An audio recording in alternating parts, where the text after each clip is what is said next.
Hello అందరికీ. ఈరోజు chicken pulao చూద్దాం.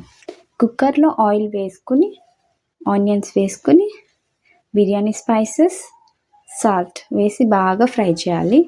అది వేగిన తర్వాత టమాటోస్ కూడా వేసి బాగా ఫ్రై చేయాలి.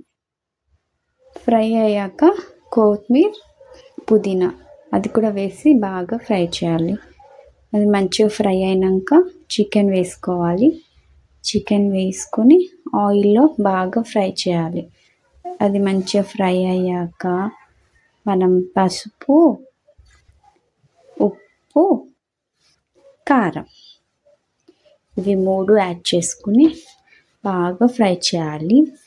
అది ఆయిల్లో మంచిగా వేగాలి. ఒక 50% వేగాలి.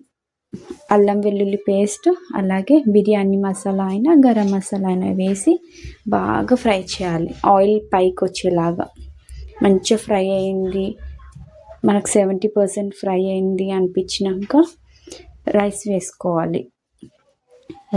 1 గ్లాస్ రైస్కి 2 గ్లాస్ వాటర్ వేసుకొని కుక్కర్ 3 విజిల్స్ పెట్టుకోవాలి.